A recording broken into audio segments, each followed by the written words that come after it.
Alright, so today I'm going to do something a bit more off the cuff, a bit more vloggy, so I'd appreciate some feedback on if you like this style, but for now I'm just going to hop right into it.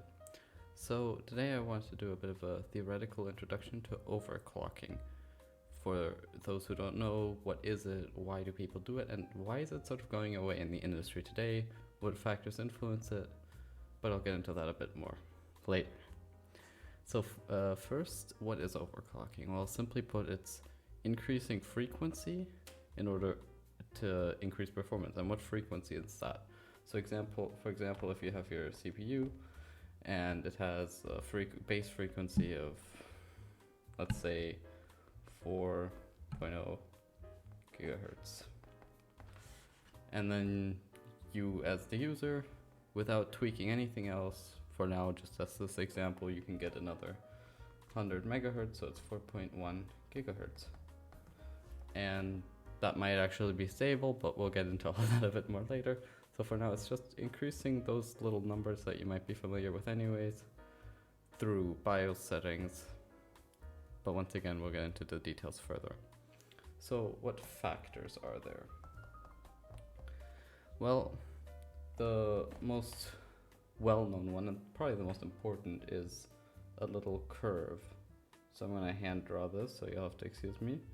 But basically, down here, this axis is the voltage, and this axis is the frequency. And basically, you can't increase your frequency a lot without adjusting the voltage. Now, why is this? So the frequency is basically how often these clock cycles, so these on-off power cycles in, for example, the CPU are happening. And you can't make them happen faster, usually. Sometimes you can get away with it if it's a bit undertuned, but usually you can't increase those without upping the voltage. So increasing, to put it very simply, to the speed at which the electrons move. So with a normal curve, you usually have pretty linear scaling for voltage to frequency, and that just sort of tapers off slowly because at some point you've reached the physical limits of the silicon, the physical limits of what that chip can do, and at some point it'll even start to go down a bit because it just can't handle it, and then, well, theoretically at some point it just goes all the way down because, well, if it's not stable anymore, it doesn't power on, so it has no frequency. So what you try to do when you're overclocking is to just increment little by little. So let's just say here, with our previous example, let's say this is 4.0 gigahertz. So we try to step it up to 4.1 without changing the voltage. That crashes. Okay, so we step it up 50 millivolts further from here to here, and then all of a sudden maybe we're at 4.1. And so we just did that, it's working fine, so we're just okay, what if I go for 100 extra millivolts? Then we're at 4.4. And then we're making these steps, let's just say a crazy 150 or something, and we're over here. Now this can be a bit tricky sometimes because if you're unlucky, you might be at 4.5 here. So you're past this little line here. So you're already past the optimal curve. You're at a very inefficient part of the curve, but it looks like you've had an increase. But usually that's an unfortunate example. So, and you'll probably figure that out because if you increase it by another 10 or something and you're here at 160 millivolts plus on the core, then you're going down 4.4, then you're that's weird, but you could also think that you're still at the top of the peak. So that's why you try to go around a bit, and then maybe if you figure out what's going on, you go to 1.25 and you'll reach your peak efficiency here at let's say 4.7 or something. So that's one of the big factors here. The voltage to a frequency curve is different for not only every architecture, every process node, but also every individual chip. tiny, not even mistakes, just differences between chips can cause huge differences in their overclocking performance, which is why there is what is known as golden samples or just peak chips, because some chips will just naturally overclock better because they have fewer broken things, or maybe they just have generally better contact stability. It can be any number of factors. But just keep that in mind for later, because now we're moving into our next thing, power. And connected to power will always be thermals. And I wrote over that, but you always have to deal with that. So, the thing with power and thermals is that while you as the end user, let's just say we have this curve from earlier. You have increased it by 150 millivolts. Maybe that'll be like 20 or 30 extra watts of heat. For you, the individual, maybe you don't care about that. Maybe that's something you're perfectly okay with doing. But let's just say you're Intel or AMD. You're really happy that you can print on your box that it has a 65 watt, that's not a W, that has a 65 watt TDP. Now, TDP is kind of a bullshit metric. It's a metric that they typically use to recommend coolers. It's not really a set metric, it's more of an imaginary thing that companies use, but I digress. So let's just say you want to advertise your 65 watts. Well, you might be able to get those maybe like, let's just say, and if you're very lucky, like 10% to 15% performance gains, because let's just establish here that increasing your frequency by 10% doesn't mean a performance increase of 10%. It's not linear. But that also depends on the architecture. So for example, in all the Zen chips, there is a difficulty that when you get closer to like 5 gigahertz and even past that, you don't really get much performance. The thing there is that there's other limiting factors like the interconnects between the dies, because they have a chiplet approach. So it's not linear. So if you're Intel or AMD and you think, okay, I get 10% extra performance, but then I have to market it at 95 watts.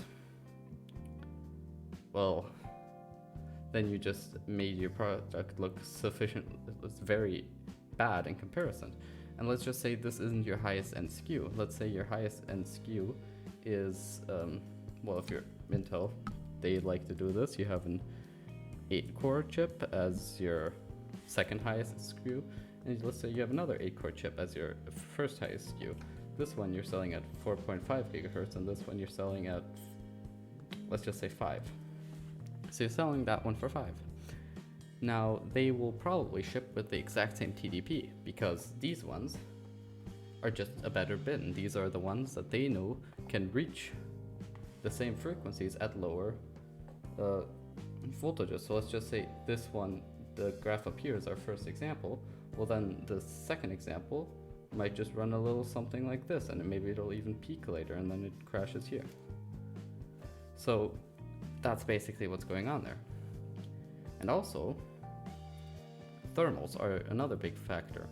So when you're an Intel and you're selling not only to individual consumers who are like, oh, I don't know if I can cool this, or I don't know if I have the power draw, or I don't think this is eco-friendly, or whatever, you're also dealing with OEMs, so people like Dell or Lenovo who are building computers with your chips. They also have that consideration of, if you increase the TDP by 30 watts, we're gonna have to spend like another $10 on getting another cooler. Or we're gonna have to change the form factors. Or, because there's another party involved always, what about power delivery? Are you gonna tell the motherboard manufacturers that they need to be able to have even higher end VRMs on their lower end boards so people don't get upset when they put an 11900K in a B460 board and it doesn't work? So basically there's always like a very large group of people that they want to please, and that's why they can't just put all these chips together. They can't just be like, okay, we'll just crank up, we'll put everything we can into this. Another factor into that, of course, is, let's just say, back to this example, just say 10% of chips, that's an arbitrary number, meet that requirement, that they can hit 5 gigahertz with all 8 cores. And let's just say 80% do this. Well, then obviously you're just going to have very, very few of these, which is unfortunate, or maybe good, because companies like to have Halo SKUs, you know, those chips there where everyone's like, okay, Intel can do this and this, AMD can do this and this, because they have that super cool chip, I'm going to buy the lower end one. And that's just sort of a marketing thing.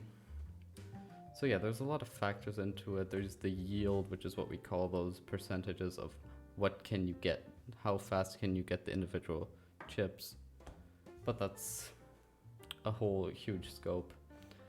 So yeah, what about voltage and frequency? Well, because though you can't guarantee that everything will get that yield, you can't really push it to that exact specification. You might be able to pretty safely assume that, let's just say 90% of chips hit that. Let's just say 8 core, 4.5, again, I'm changing the numbers, but it's for a different example now. So let's just say you can guarantee this. Now, if you were to push that up to 4.6, if you want to say that this SKU now is a 4.6 SKU because you wanted to have a pre-overclocked with the factory, you just want the base frequency for that to be higher. Okay, now maybe you're dealing with an optimal case like 80%, 75%, something like that. All of a sudden you have just lost a huge amount of chips that you could be selling like that. So you want to find that golden ratio of amount of chips I can produce like this and powerful enough chips that people will want to buy them over the competition. That's that balancing act that's going on there. So that's like why overclocking is a thing, because there's always in most chips there's going to be a bit of headroom. They're not at the peak of their voltage curve. Like if you're an AMD or an Intel, you're going to want to place your chip like somewhere here maybe, or maybe in my extreme example over here or over here, depending on what efficiency you're going for or where it is in your product stack. Like if you have a low-end chip, you don't want it to be like at the peak of its thing. You want to be able to make a bunch of them. This should, if your lowest end SKU exists, then it should always have the highest possible yield, because there's nothing that you could step it down to. Because if you have this chip, this 8-core 5 gigahertz chip, if you're trying to produce that and you mess up, it's not good enough, the yield failed, then okay, you'll just downclock it a bit, get a 4.5. So yeah, there's always that limiting factor, and there's always going to be a bit of headroom. So you can squeeze out that little bit of performance yourself, or at least you used to be.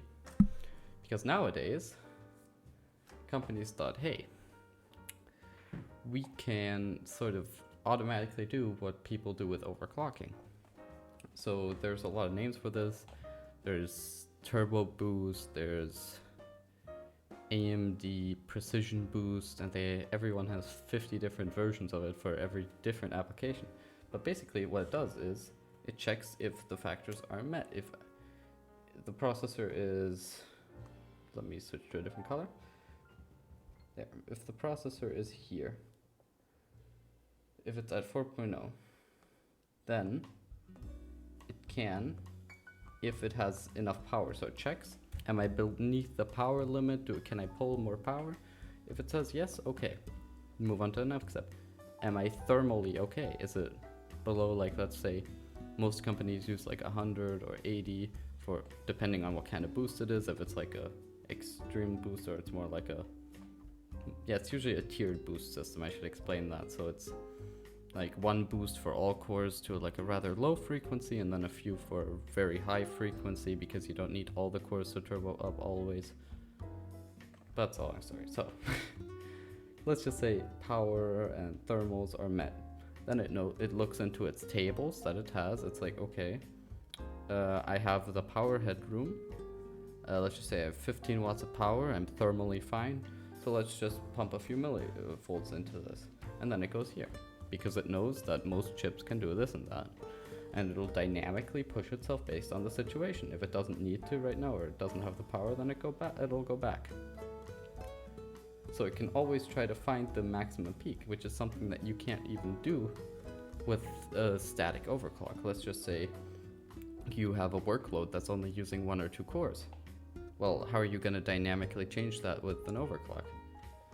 This thing can choose like, okay, we're pushing 6 cores down to this lower metric, but we're keeping okay, that doesn't work. But we're keeping 2 cores here at our higher clock, so we can stay under the thermal limits and still get most of the performance that we would before. And you just don't have that sort of dynamic potential.